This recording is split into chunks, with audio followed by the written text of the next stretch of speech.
Hey everybody, my name is Wa. And I'm Chris, and welcome to Docu-Sweeties. We're long-time friends who discuss the riveting and sometimes trashy world of reality TV and today, docu-series.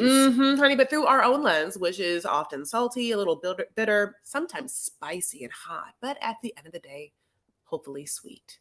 Today, we are going to be talking about the most hated man on the internet. It is a Netflix show, 3 parts, about an absolute douchebag. Yeah.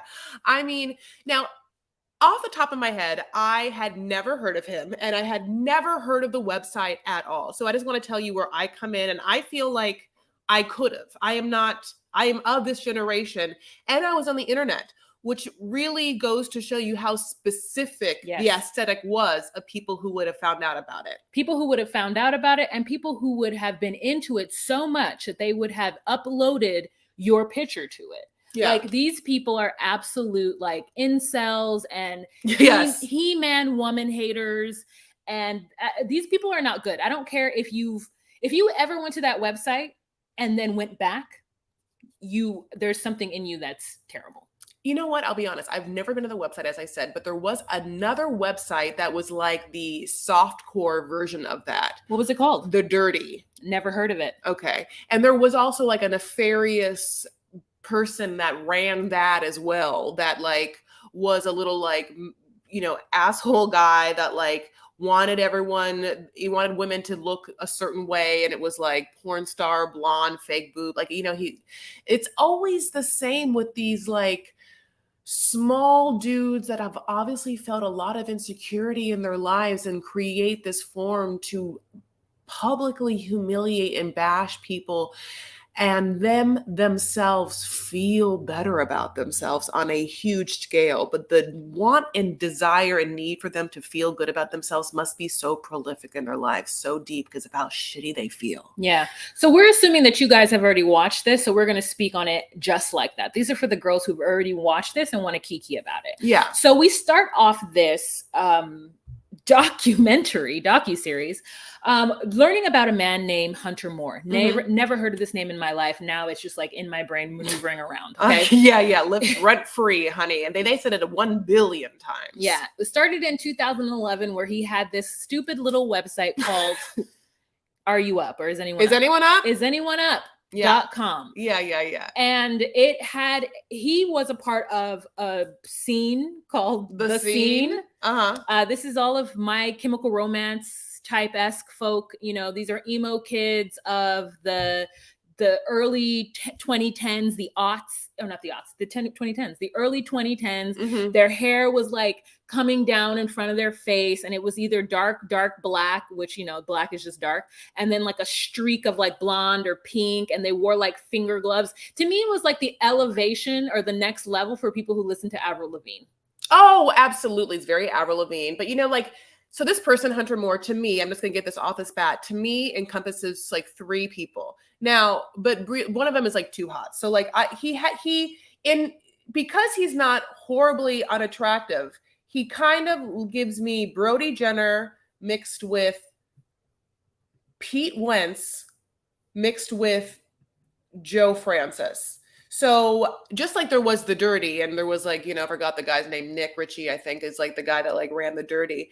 Joe Francis, of anyone that needs to know, ran another exploitive franchise called Girls Gone Wild, right? And I think that was like a huge juggernaut. I think that you knew Girls Gone Wild. Yeah, I knew Girls Gone Wild. Yeah, so it was just like it was video of girls on party scenes that are attracted to a video camera, and a guy with a mic who basically is like, show us your tits, and all these girls who are drunk are like only too happy to do so because they're like inebriated and they like think they want to be famous. And this again is so long ago that like people just didn't realize how long pictures and videos stay with you. So this is just a certain time in the world, and it's horrifying. And I'm so glad that I didn't get caught up in this. Now listen, there might be something out there. There might be. What do you mean? There might be. What are you talking about? I'm saying, what's out there? Well, listen, I said there might be something. Okay? But what is it? I'm not going to tell you. There might be something. If you can't use your imagination, you're going to leave me alone.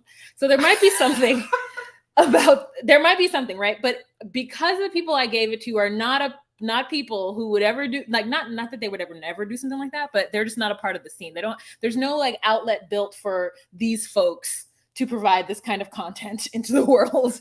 So we start off where this man is accepting videos and pictures of vulnerable folks, mainly women, but men and women as well as like pictures of and videos of people harming animals and all gambit of like crazy dark internet stuff, right? And he posts it. Now, in the beginning, it was just fun for people to scroll through and see like naked pictures of random girls and guys and doing whatever. But Hunter had the bright idea, or someone from his team, who we never talk about after 2011, decided that they were going to link Facebook and other social media profiles to the pictures, sometimes providing the folks telephone numbers and addresses. And this is where it went to another level, because the victims then started to realize that their whole entire life, their family, they were basically being doxied by these terrible people on the internet who thought that because a picture of someone's nudes found its way on this website, that somehow those girls deserved the vitriol and the hate that they received due to this. It ruined lives. Yes, absolutely. And we start with our first life that had gotten ruined, and we meet Kayla. Now, Kayla is gorgeous, gorgeous, gorgeous girl, sexy. She gives me like Audrina Partridge. I don't think everyone, it feels very The Hills. I don't know. The Hills just took over that time. God bless. Now, here is, if you subscribe to our Patreon, my loves, you are watching us give you pictures. Now, she's hot as hell. That's Kayla and her mom, Charlotte, honey. Both women, fine. It makes me want to think, who's Kayla's dad? Because it's not Charles, who is a British dude that Charlotte will marry later. But like, I know that hot ass Charlotte, who is her mom, especially back in the day, got a fine piece to have Kayla with, because Kayla is hot. Kayla's an actress and she's working at a restaurant. We know what that life is like, honey. She's like on her job and her phone starts to like blow up. And she's like, what is up? And she goes and she realizes that her pictures have been posted. It's like hot pictures of her and then like one topless picture of her. And she freaks out, calls her mom immediately, because her mom's like her bestie, big best. And then she's like freaking out, and she tells her mom, I have never sent that picture anywhere. I took that picture in my apartment or my room, because I'm just like hot, and so I'm like enjoying it, like look at me, like this is the time. I take naked pictures of myself all the time. You, Chris Farah? Yeah, that's my full name. Thank you for giving it. No, I don't. You don't? Yeah, so this is foreign to me. Oh. It's foreign to me. Like, I don't have, this year is the first time I ever took a booty shot. I loved it. Like, you saw it? Did you send it to me? No. I think you did. I didn't mean to. I thought you showed it to me. Maybe I showed it to you. It's like a booty shorts, right? No. It's full butt. So you didn't see that's not me. I don't know. It's your other black friend if you have them. But like I have one. I have one other black friend. So it is that person's butt. No, but it's like, I know the first time was this year. That's not a part of my world. Even if people ask me for it, I was like, hell no. Like, the most I've ever taken is like a shot of me in my nightgown, and it's a cute little nightgown, like with the over the shoulder shot while I'm laying on my tummy in a bed, and you could see like my little butt bound. I've like definitely a mound seen of my that butt. one. Yeah, I've seen that. But one. I don't take anything naked, no nudes, and I think it's because I didn't know about Hunter nor this website, but I think after this thing happened, it changed the way everybody saw nudes. And so now, like, I learned at some point that you just don't take nudes with your face in it if you're going to do it. Oh yeah. But I never had the opportunity to even do nudes because it's just not me. It's not a part of my like whatever. So for me in the beginning, I was like, why would you, like, she has to be lying. There's no way that she did not, take those pictures or didn't send it to somebody. But she ends up telling her mother, who is her best friend and so therefore believes her, that she emailed it to herself because her phone didn't have enough space. Isn't that sweet? Like, remember that? Yeah. Was there ever a time when the phones just didn't have enough space? That was never me. Like, all the time. Me. Yeah. Yeah, by the time I had a phone that was like an iPhone, I always knew, because of people in my life, to get the most gigs I could get because of that. But so this is her. She emails it to herself, and a couple of weeks prior to that, her email had been hacked. And so she didn't put two and two together, and neither would have I. Also, her mother is correct. Like, you're allowed to take photos of yourself if you're feeling good and feeling sexy. Yeah. And you don't deserve to have it put on the internet. And I'm ashamed to say that I think in the beginning, and maybe not at the beginning of the documentary, obviously, but I think at the beginning, I would have been like, well, why would you have taken those pictures? Because it just is not something that I would do. Now, okay, let me tell you this. First of all, if you've never taken like a full shot of like your private area, it's great because you really can see all your nooks and crannies. I do it like I do it like just a self checkup. I'll just like be like boop and see what's happening down there. Oh, I use a mirror. Oh, but you can't, but oh my God, the phone is so much easier because you can like zoom in. Anyway, you can like see, you can get in there. Okay. So, but let me tell you about Charlotte. Charlotte becomes, we get obviously introduced to her very early on as being Kayla's like bestie, as we said, but she takes over, honey. Everything is Charlotte. Charlotte is amazing. So Charlotte back in the day had like a whole like 15 minutes of fame because she got known as being like this blonde, gorgeous woman who could just talk her way into shit, parties, concerts. Then so like she has all these pictures of her with like Michael Jackson and Ronald Reagan. And like, I swear at one point they do a flash of Trump. Like this woman like got herself in anything. And I've always thought it's great to have a friend like that. Like, especially when you're young, like you need a friend that's going to be like, oh, look at this line. Like, no, come with me, girl. And just like have you go and just like, it's yes, acting like you've already been in the place or you belong, or you wouldn't even stop because it wouldn't even be part of your DNA to think that you even have to.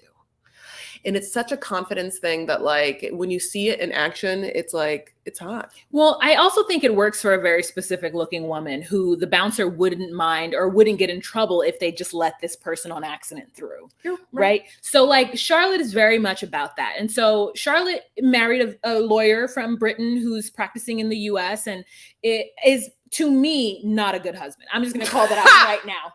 That man, if that man had done that to me, I would have been like, oh no, I'm divorcing you. But Charlotte, I think she is just somebody who is, I like Charlotte, right? Oh, so yeah. Basically what happened is that Hunter Moore messed with the wrong woman. Wrong rich white lady. Mm-hmm. Just did it. Wrong mom, wrong angry mom, wrong pissed mom, honey. Who had resources and time. And even a lawyer husband as basically unfulfilling as he was. Now, I'll tell you one thing that happened to Charles.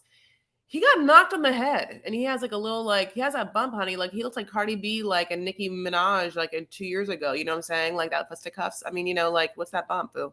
Let's just get it checked, you know? Only because it's okay, right? Okay. Again, she's adorable. We love her like flashback outfit of this blue outfit, like with ruffles, and she's like white boots. I mean, she is killing it, you know? So having her, Charlotte, being, you know, introduced early on, it feels like she becomes absolutely the protagonist of the story, more so than her daughter. You know, her daughter is also very young and is going through the trauma of this, and you know, Charlotte, however, like becomes the driving force. Yes. So Charlotte then and her daughter keep it a secret from the husband because the daughter doesn't want her stepfather to know that she's taken nudes and put it on the internet. Yeah. But finally he is like, what's going on? You have to tell me. So Charlotte tells her husband that these pictures of their daughter is on this website, and that they've reached out to the person and asked, hey, can you take these pictures down?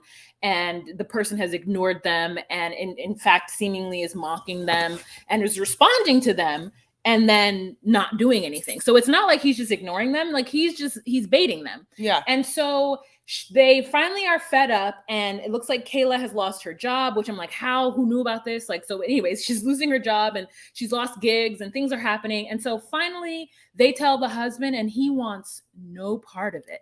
He is so old and crotchety that he does not understand how the internet works. And he just thinks it's going to all just blow over. And it takes him getting a fax of one of Hunter Moore's group called The Family threatening to kill Charlotte and Kayla that he actually acts and does something about it. They have this British man read this, Death Note, and it's like a crazy scene. He's like, then we got this. Dear Charlotte, I want to ride your face and discard your naked dead corpse body. And it's like, then he puts it down and it's like, I got it. Like he's dry, honey. He is a dry. We are getting introduced to other characters too. There's Mike, a former scene king, and we also get introduced to Hunter's girlfriend at the time. So Kira, Kirra is her name. And she, at the time of when she's dating Hunter Moore, she doesn't look like this. She looks like a really young, healthy, young, vibrant, kind of just blonde girl. Basically, she looks of a normal weight, right? And the person that we're seeing in this picture right now is a girl interrupted Angelina Jolie lookalike who is skin and bones. And we don't know if it's due to the pills she's now taking, she's obviously on all of the time she talks, or if she's like actually emotionally suffering from her part in this whole shenanigans. So we meet Mike, who is somebody who is, as Chris said, a former scene kid, and how he gets put on there. And when he's on there, all of a sudden he realizes, well, maybe this isn't so fun, because he would go on to Is Anyone Up? And Anyone Up has all this nonsense on it, and people are begging Hunter to take it down, but Hunter is living the fast life. This is the time when I love it when they said this is the boost, not kick, sidekick T-Mobile. Yeah, this is a sidekick moment, and everyone has their phones, and people are snapping pictures and doing videos and just submitting and uploading it. And then we get to another character. Her name is Destiny, aka Butthole Girl. So what happens for her is that some pictures of her get put on the website. She's a cam girl. So she's a cam model. She needed to start doing cam work because she has 2 children. In her cam work, she got dared, I guess, through some of her female friends to like do some butt play. And those stills got put onto Is Anyone Up? And it made her somewhat famous, but also she got a lot of negative press.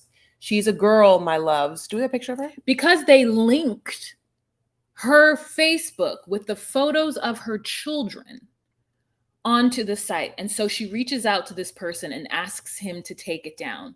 And he doesn't, but he offers her more work, unpaid work, unpaid, let me just say unpaid work, and says, I'll take the pictures down if you do this.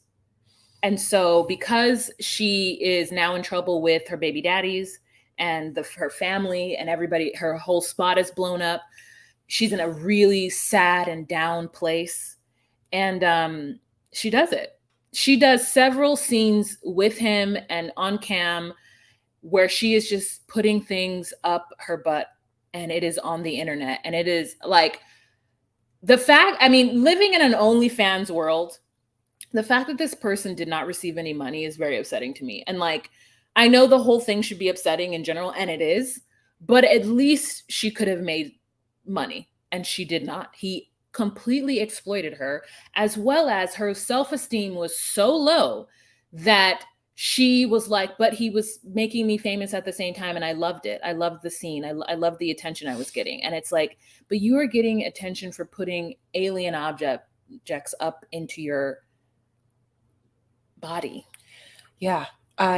She was very familiar with the website before she was even on it. And throughout this documentary, she hints at being infatuated with Hunter Moore. And so what ends up happening is her direct relationship with him, as well as her own feelings of how popular she's getting. She becomes arguably the biggest character, the most famous character from the website. And, I think that in that same regard of like bad attention is still attention, bad press is still press. For someone who is hungry or in need, like, of love and acceptance, things feel different. But yeah, this woman on the other side kept going back in a crazy way. Like, she says that her kids are taken away. She's like, but then I Skyped him, and when he Skyped, he said, put my fist in me, and I didn't want to, but I was drunk, so I did. And to hear it, it's very hard. You're like, don't do it, you know, like, oh God, you just want this person to have someone in her life, women in her life, men in her life, people in her life who have loved her enough, to have given her enough guiding light, to have given her the ground and the space that she doesn't need to make these decisions.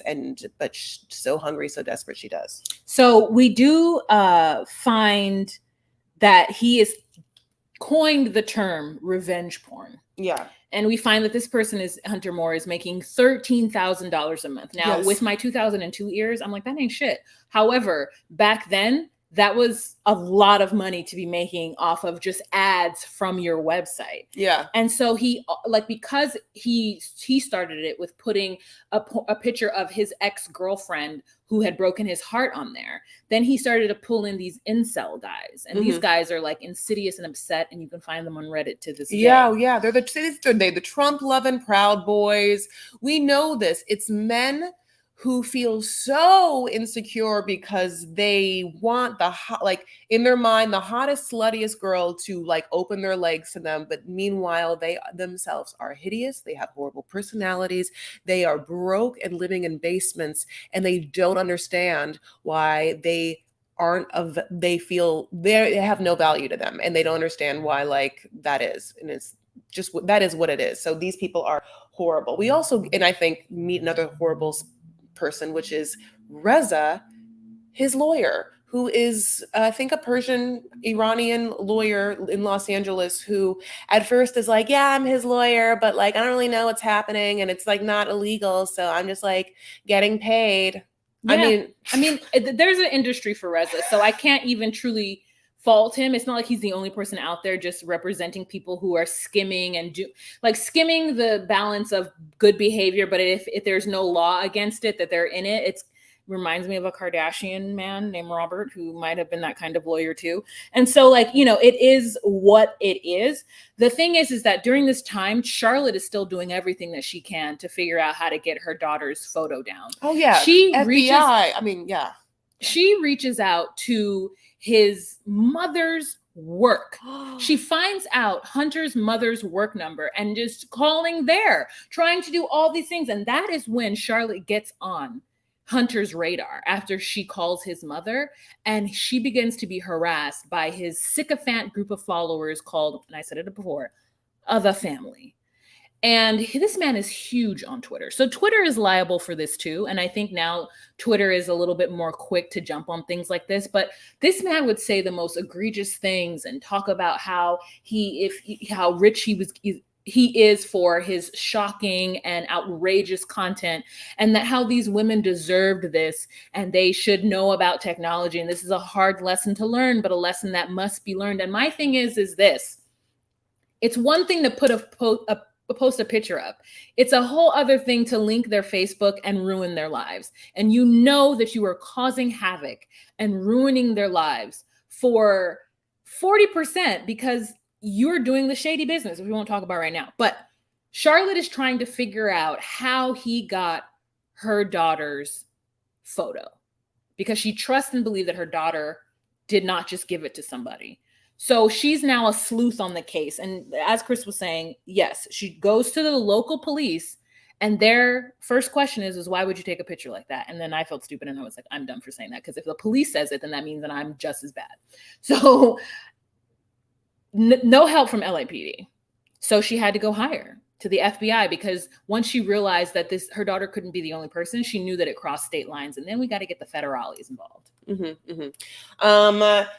It's interesting when we meet, we've already said we meet Destiny, which is true. And she gives me like Heather, who is that? You know, from Dollhouse, Heather Mazaj, what did I say it like this? It's an actress. One other interesting part of her talking about her rise of fame on this website is like a pinnacle part, she says, is she receives a tweet from Jeffree Star. And he says, wow, looks like a real booty call, because one of the videos is her putting a cell phone up her butt. Hunter really wanted her to put a cell phone up her butt and then call it and have it vibrate. And Jeffree Star watched that video and commented. I mean, Jeffree Star is like, is he still like followed at all? I feel relevant? Like I feel like he has had so many horrible moments. I think he is on like Snapchat. I think that he's still relevant. So Snapchat's still happening? Oh, 100%. Yeah. Okay. It's just out of my orbit. I no longer care about it. So, but 100% thriving and surviving on Snapchat. Oh, wow. Yeah. People love the Snapchat. Is it like as big as TikTok, or like, no, people are still... I think that it might be, but it depends on your niche. Like TikTok is big for me now because I'm still on Instagram, and Instagram does Reels and TikTok does it better. Or actually TikTok did it and Instagram tried to take it. Sure. But like Kardashians have a thing on Snapchat. Like people are still doing Snapchat. Okay. So Charles, again, Charlotte's husband, is still British and like doesn't want to be involved, but he does try and call that Persian lawyer. But only after the threat. So he calls the Persian lawyer after the fax that comes through. And that's when he's like, wait a minute, I've got to protect my family. Even though they told me something was up, I didn't pay attention. And he's basically... that's his accent. Do nothing. He's a do nothing British man. And so if I were Charlotte, I would have definitely divorced him. Like there's no way rich. That I mean, he must be filthy because she may have signed a prenup. Yeah. Oh. So that made it so that if she divorced him without cause, and this probably wouldn't have been like under cause, maybe it's 10 years though. Oh, I don't know. I don't know. So anyways, he then, once the death threat comes in, and it drives them in a tizzy, and they start to sleep with rods underneath their beds in order to I don't know. He then calls and does a lawyer to lawyer situation and basically reads the lawyer the right. And then the lawyer tells Hunter, you should take down the photo of this specific person. Mm-hmm. And I'm no longer your lawyer anymore because I'm tired of cleaning up your shit. And so based on that advice, Hunter does take down the picture of Kayla. However, Charlotte is on the case, girl, and she's not going to leave the rest of the girls that she called to basically understand how their pictures got up there. She's not going to leave them high and dry. She started something and she's going to finish it because she realizes that almost every one of those girls, I think she says 40% of the women she called, all had their internet hacked, their email hacked. And so she's like, there has to be some kind of link. Yeah. Also, she's smart enough that if she can get Hunter attached to that link, honey, that's where you can get him down. It also goes to show you one other tip to take is remember how shitty it is, but the greasy wheel gets the grease. The squeaky wheel gets the grease. And if you need to get shit done, get a lawyer to get on it for you. Like that skeezy lawyer, Reza, wasn't ever going to do anything by any like communication unless a lawyer, another one, came to him and was like, look, what you're doing is bad. So having said that, it's annoying, but learn that lesson. Yeah. All right, you guys. So that is our little summary of episode 1 of The Most Hated Man on the Internet. And if you are at all interested, please go and watch it on Netflix and report back to us next week when we have episode 2. Yes, honeys. You can, of course, join our Patreon at patreon.com/DocuSweeties, where you can see this video, plus all the pictures we put up and, our fine ass gorgeous faces. We also exist on social media. Well, tell us about it. We have our Twitter, we have our Instagram, which we're the most.